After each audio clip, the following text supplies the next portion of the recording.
Entonces, nosotros ahí consideramos que hay un vacío, las universidades también, que han escrito y han conformado esta alianza. El tema es que, ¿por qué no esto se traduce en un espacio mucho más activo y permanente de relación y de propuesta y de involucramiento? Porque con la intervención que nos acaba de hacer el gobierno regional, Miguel Ocharán, vemos que hay también una infinidad de iniciativas en curso y en proceso, pero las cuales en algunos casos no son compartidas por todos o no convocan la participación de todos.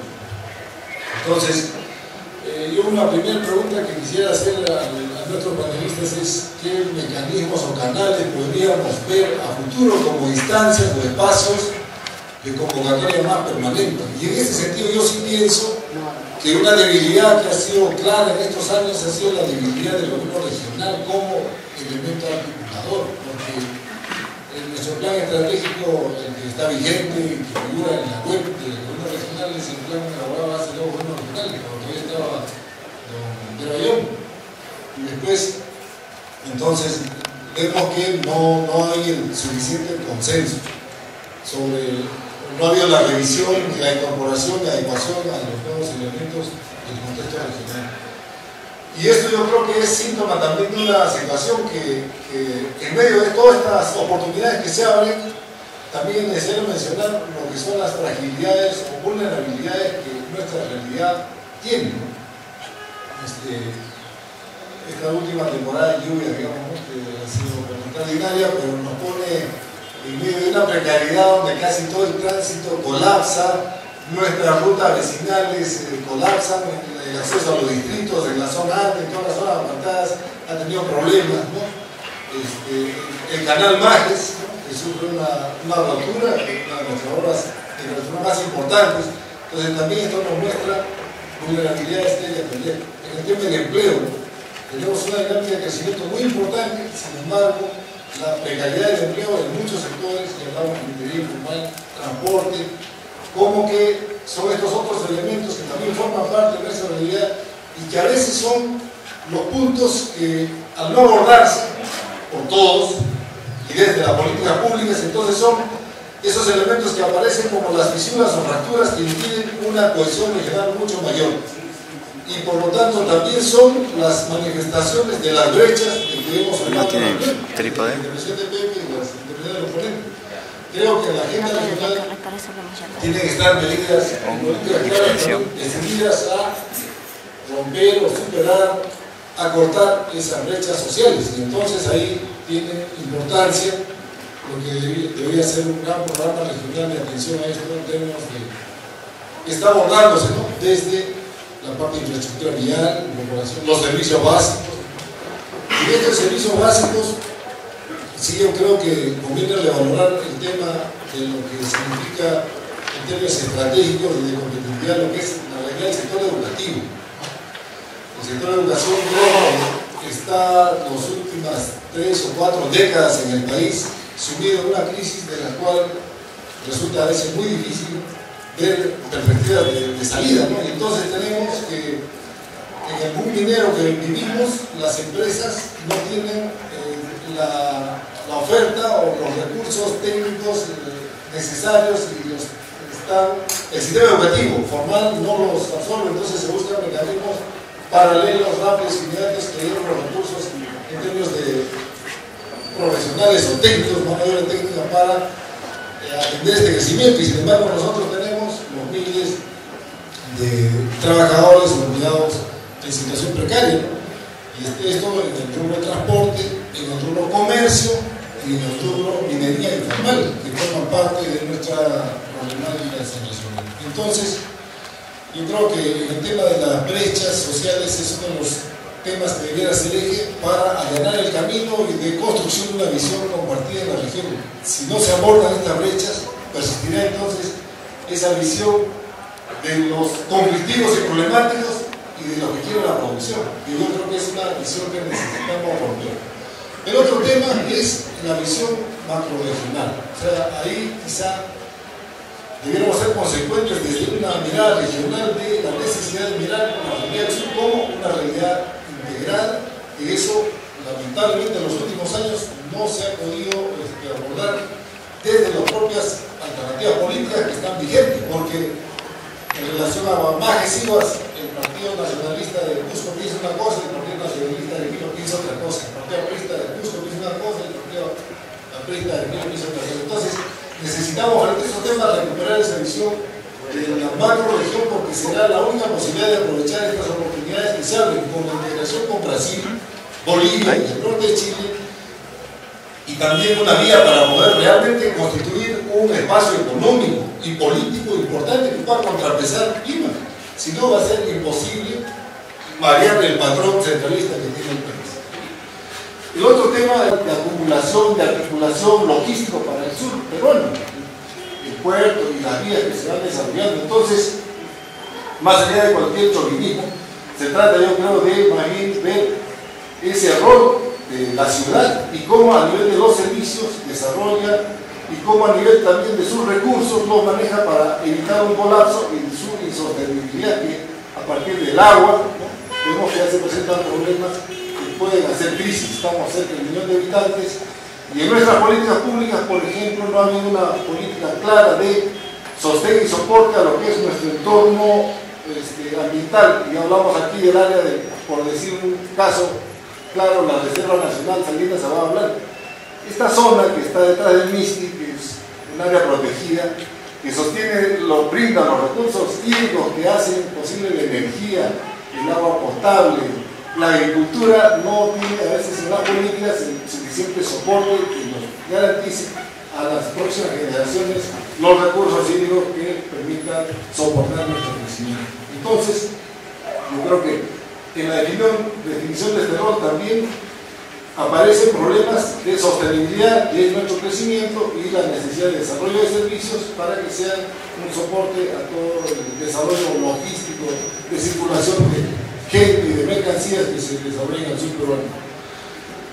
Finalmente, yo creo que este tema también de establecer espacios, estos canales permanentes de relación y de comunicación y de reflexión sobre nuestras perspectivas nos ayudarán también a redefinir roles de los sectores, ¿no? Por ejemplo, el rol de la minería frente al desarrollo regional está en el debate, va a estar en el debate en los próximos años, porque junto a una dinámica de crecimiento también tendrán que verse los temas de los impactos ambientales, pero yo creo que sobre todo el tema de redistribución de los recursos. Yo no estoy de acuerdo con que el volumen de renta generado deje tan pocos márgenes a los espacios donde nos desenvolvemos. Y en este tema, yo creo que es un tema muy amplio porque implica hasta para nosotros la revisión de las actuales condiciones en las cuales se distribuye el canon, porque no genera los equilibrios del caso, más bien genera enfrentamientos. Entonces son temas que necesitaríamos poner en la agenda para redefinir el rol de la minería y el futuro, y su aporte, su contribución al desarrollo del espacio regional y subperuano. Otro tema que quizás es importante es el tema del desarrollo urbano, ¿no?, de nuestra ciudad, por estas condiciones en el espacio de todo el sur. Vemos que el patrón de crecimiento sigue siendo el patrón del espontáneo. Las últimas invasiones de Yarabamba siguen indicando que la capacidad de planificación y de ordenamiento está por otro lado, y eso significa una debilidad de nuestro marco institucional para poder abordar esta dinámica de la población, ¿no? Y habiendo un plan de desarrollo urbano, habiendo un plan director, pero la dinámica social y económica va por otro rumbo. Y esto significa también la debilidad y la carencia de los espacios de diálogo y comunicación. Entonces yo, ya para resumir nada más diría, o preguntaría al panel, ¿qué mecanismos proponemos o cómo nos imaginamos una instancia más permanente de diálogo y coordinación, y ahí en particular también un rol que debiera liderar el gobierno regional? Muchas gracias a Rodolfo Marquina. También está con nosotros el representante del Diario La República, miembro del colectivo, el señor periodista Juan Carlos Soto.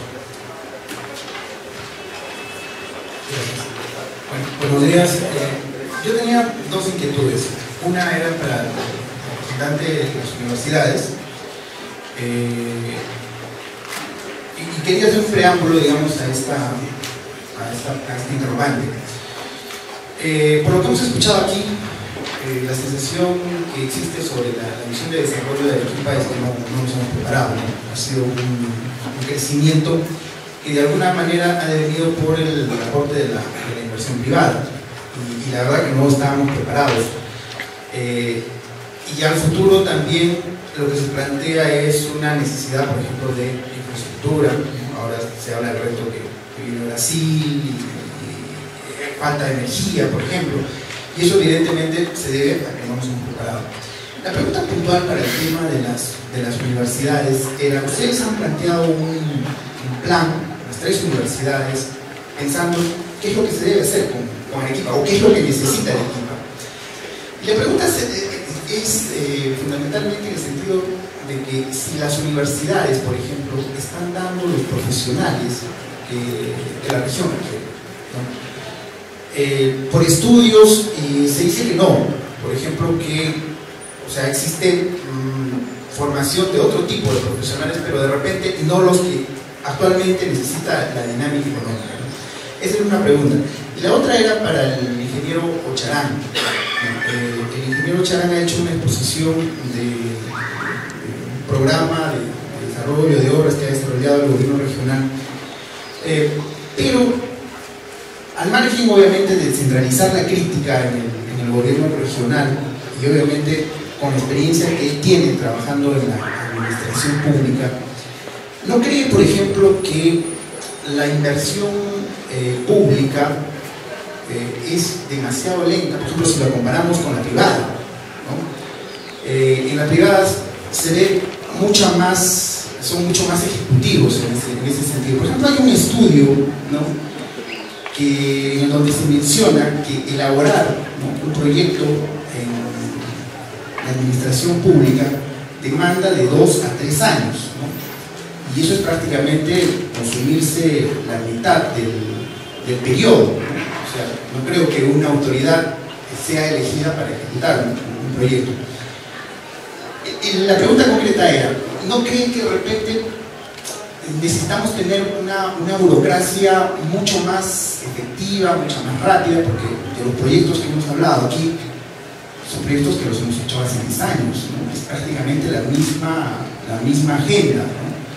Entonces, probablemente no solo es un tema de recursos, siempre se ha demandado, siempre se ha hecho de que hay una falta de recursos económicos, pero también, si realmente estamos preparados, ¿no?, para poder ejecutar, ser mucho más ejecutivos. Estas eran nuestras inquietudes. Muchas gracias a Juan Carlos Soto. Inmediatamente entonces pasamos también a nuevamente las respuestas. Vamos a comenzar con las preguntas que he hecho,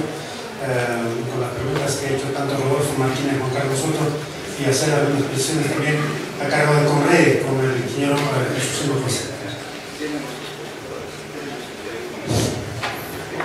Gracias. Sí, es cierto, le doy toda la razón al ingeniero Rodolfo Marquina. Nosotros como Conrede hemos hecho ya 2 congresos. El primer congreso fue elaborado un documento que también se denominó Agenda Arequipa para las autoridades regionales, locales. Entonces, obviamente, se trabaja, hay mucha intelectualidad, hay muchos funcionarios que vienen de afuera, pero finalmente el documento queda en la biblioteca. El segundo congreso hemos sido mucho más agresivos y hemos traído funcionarios de las mismas empresas, Cultur, Orica Nitratos, un funcionario del estado de Rondônia, Brasil, han venido también funcionarios de Proinversión, hemos traído al gerente de Orica Nitratos, o ya lo indiqué, estuvo el ministro de Transporte, etc. Entonces se hace grande, se fue método de gran inversión, porque no es gratis la asistencia de estos expositores. Y supongo que ese documento, si no lo articulamos con las autoridades que deben ejecutar, porque tienen la responsabilidad de estos proyectos, pues también van a llegar a las bibliotecas. Yo propongo acá que es cierto, cada institución en su competencia realizar estos foros, estos eventos, pero creo que la máxima autoridad de la región, que es el gobierno regional, debería promover un evento o una mesa de trabajo donde se articulen todas las propuestas de todas las instituciones, y más aún que he escuchado al ingeniero Charán, que también participó desinteresadamente en estos dos congresos, nos apoyó bastante, que el gobierno regional pueda, como he dicho, ya habiendo escuchado que están elaborando el plan estratégico hasta el año 2021, pues creo que es el momento de articular estas propuestas y sacarle el máximo provecho al trabajo tanto intelectual de los profesionales en las universidades, BESCO, etcétera, entre otras ONGs, y toda la sociedad civil, de tal manera que estos proyectos no queden plasmados en documentos hermosos y queden en la biblioteca, sino que sea un compromiso de todas las autoridades que salgan elegidos, no solo de las autoridades actuales, sino las sucesivas, que este plan estratégico se cumpla. Porque, como digo, demanda mucho esfuerzo, demanda mucho trabajo, mucha inversión, y no es justo que quede plasmado solo en documentos. Hay que concretizarlos. Volvemos a repetir, y concuerdo con muchos, si esta oportunidad no la aprovechamos, si este momento que nos brinda tantas posibilidades para despegar, y no solamente Arequipa debe ser el eje de desarrollo productivo del sur del país, sino de América. Si no lo hacemos, nuestras futuras generaciones, nuestros hijos nos los van a recordar. Gracias. Muchísimas gracias. Pasamos también a la representante de las universidades, la señorita Nadia Pacheco Ceballos, para responder en 3 minutos también a las preguntas que han hecho nuestros panelistas. Primero, para responder su pregunta acerca de que si las universidades están lanzando al mercado profesionales con la capacidad de atender la problemática del sector, penosamente debo decirle que es cierto, se dice mucho que los universitarios que hoy en día salimos de las distintas universidades, pero en este caso San Pablo, Universidad San Agustín y San Pablo, y Santa María, perdón, no están quizá todos a la altura de afrontar la problemática que existe. Conocemos mucho la parte académica, pero nos falta la experiencia, quizá muchos de los que están aquí presentes ya la tienen.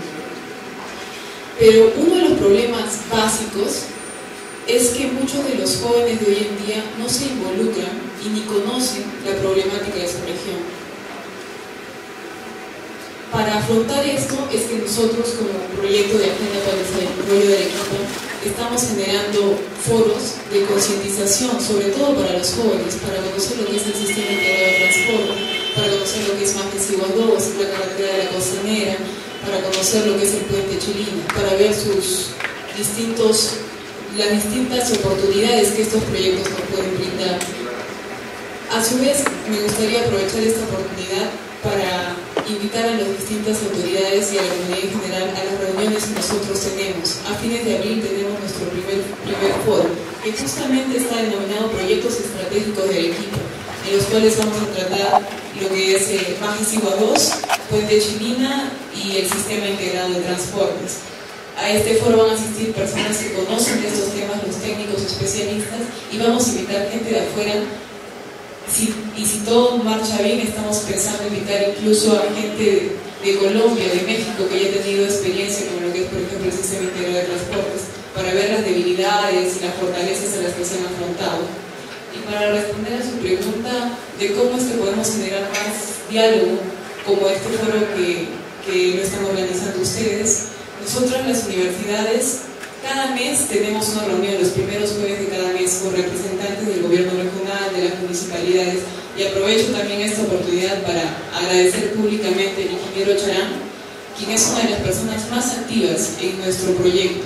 He escuchado hace un momento que desinteresadamente también asistió a 2 de los foros. Realmente esta es mi opinión personal y la de muchos, porque lo he escuchado. Si tuviéramos en Arequipa personas como el ingeniero, los resultados quizás serían mucho mejores y serían óptimos. Espero que a las próximas reuniones asistan más autoridades y sigamos contando con su presencia, ingeniero, porque es de mucha importancia para nosotros.